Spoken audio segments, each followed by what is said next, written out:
اور میرے آقا حضور سرکار مدینہ صلی اللہ علیہ وسلم نے بھی جب اپنے صحابہ کو، اپنی امت کو محبت خدا کا درس دیا تو میرے آقا حضور نے بڑے خوبصورت الفاظ ارشاد فرمائے تھے۔ میرے آقا حضور نے فرمایا احب اللہ لما یغزوکم بہ من نعمہ، فرمایا او میرا کلمہ پڑھنے والو، میری غلامی کا دم بھرنے والو، اپنے اس رب سے پیار کرو کہ جو رب ہر لمحے تمہیں نعمتوں کی غذا عطا فرماتا ہے، جو رب تمہیں کھلاتا ہے، جو رب تمہیں پلاتا ہے، ہر وقت جس کے کرم کی برسات تمہارے اوپر ہو رہی ہے، تمہیں پتہ ہی نہیں ہوتا کہ رب العالمین کہاں کہاں سے غیبانہ طور پر غیبی خزانے تمہارے حوالے کر دیتا ہے، تمہیں پتہ ہی نہیں ہوتا کہ پیسے کہاں سے آ رہے ہیں، دولت کہاں سے آتی ہے، رب العالمین غیبی خزانوں سے تمہاری مدد کر دیتا ہے۔ تو میرے آقا فرماتے ہیں جو رب تمہیں کھلاتا ہے پلاتا ہے اس رب سے پیار کیا کرو۔ اب آپ دیکھیں دنیا کے اندر ہمارے اوپر کوئی مشکل وقت آ جائے، مشکل گھڑی آ جائے، کوئی دوست، کوئی تعلق دار، کوئی رشتہ دار ہمارے ساتھ نیکی کر دے، مشکل وقت ہمارا سہارا بن جائے، ہمارے ساتھ کوئی احسان کر دے، ساری زندگی جو خاندانی بندہ ہوتا ہے وہ کبھی کسی کے احسان کو نہیں بھولتا۔ شرط یہ ہے کہ بندہ ہو خاندانی، کسی کے احسان کو کبھی بھی نہیں بھولتا، احسان فراموش نہیں بنتا، ہر لمحے اس کا شکریہ ادا کرتا ہے۔ جب بھی دوستوں یاروں کی محفل کے اندر بیٹھتا ہے اس بندے کا تذکرہ ضرور کرتا ہے اور کہتا ہے کہ یہ فلاں بندہ اتنا اچھا بندہ ہے کہ جس نے فلاں مشکل وقت میں میری مدد کی تھی، فلاں مشکل وقت میں مجھے سہارا دیا تھا، میری مدد کی تھی، میری سپورٹ کی تھی، میرے اوپر احسان کیا تھا، میرے ساتھ نیکی کی تھی۔ تو ہر وقت بندہ اس کا نام لیتا ہے، ہر وقت بندہ اس کا شکر گزار رہتا ہے، بندہ ہر وقت اس کا احسان مند رہتا ہے۔ اب خود اندازہ کرو اگر ایک انسان کے ساتھ کوئی نیکی کرے تو جو خاندانی بندہ ہوتا ہے وہ کبھی بھی اپنے محسن کو نہیں بھولتا ہے، اور تو جو رب اپنے بندے کے ساتھ ہر وقت احسان کرتا ہے، ہر وقت اس کے اوپر کرم فرماتا ہے، ہر وقت اسے نعمتیں عطا کرتا ہے، ہر وقت اسے اپنی رحمتیں اور برکتیں عطا کرتا ہے، تو خود اندازہ کرو اس بندے کو اپنے رب سے کس قدر پیار ہونا چاہیے،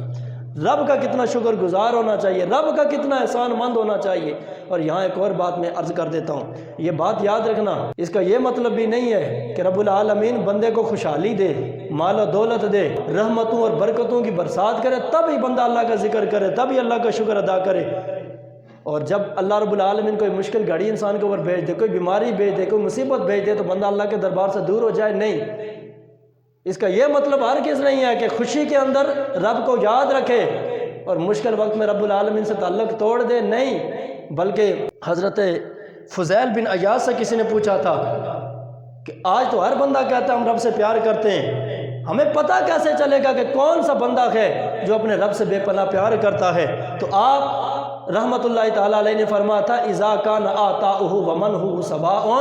فرما محب کی علامت یہ ہوتی ہے جو سچا رب کا عاشق ہوتا ہے، رب العالمین سے سچا پیار کرنے والا ہوتا ہے، اس کی علامت یہ ہوتی ہے رب اگر اسے نعمتیں دیتا ہے پھر بھی وہ اللہ کا شکر ادا کرتا ہے، پھر وہ اللہ کا ذکر کرتا ہے، اور رب اگر اپنی نعمتیں روک لیتا ہے بندہ پھر بھی رب کے تعلق توڑتا نہیں ہے، رب کے دربار سے دور نہیں ہوتا، اور مشکل گھڑی میں بھی رب کے ساتھ جڑا رہتا ہے، رب کا ذکر اور رب کا شکر اور صبر کرتا رہتا ہے۔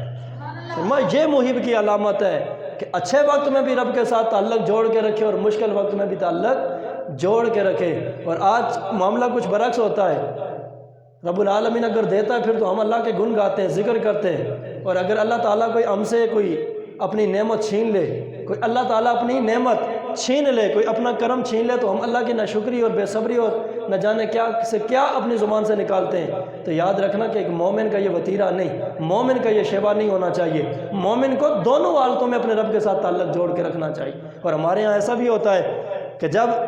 مشکل وقت آتا ہے، مثلا کوئی فوت ہو گیا، ہم قرآن کھول کے بیٹھ جاتے ہیں، ہم رب کا ذکر کرنا شروع ہو جاتے ہیں، ہمیں دین یاد آ جاتا ہے، ہمیں امام صاحب یاد آ جاتے ہیں، ہمیں مدرسے کے طلباء یاد آ جاتے ہیں، اور جب دوسری طرف خوشی کا موقع آتا ہے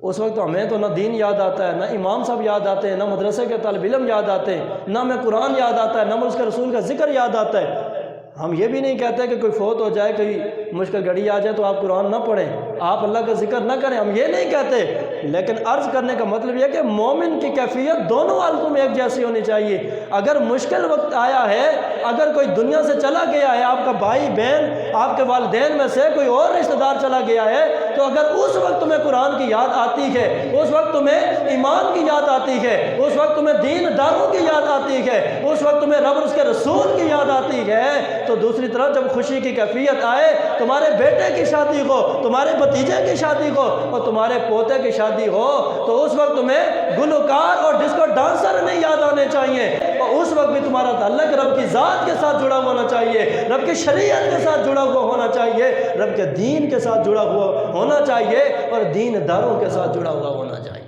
یہ مومن کی محبت ہے، یہ مومن کا وتیرہ ہے، یہ مومن کا شیوا ہے کہ مومن دونوں حالتوں میں رب کے ساتھ تعلق جوڑ کے رکھتا ہے، خوشی آئے تب بھی رب کے دربار کے ساتھ جڑا ہوا ہوتا ہے، اور اگر مشکل گھڑی آ جائے تب بھی رب کے دربار کے ساتھ جڑا ہوا ہوتا ہے، خوشی کا لمحہ آئے تب بھی اللہ کا ذکر اور اللہ کا شکر کرتا ہے، اور مشکل گھڑی آئے تب بھی اللہ کا ذکر کرتا ہے اور اللہ کا شکر ادا کرتا ہے، اور اس مصیبت پر، اس آزمائش پر اللہ کی بارگاہ میں صبر کرتا ہے۔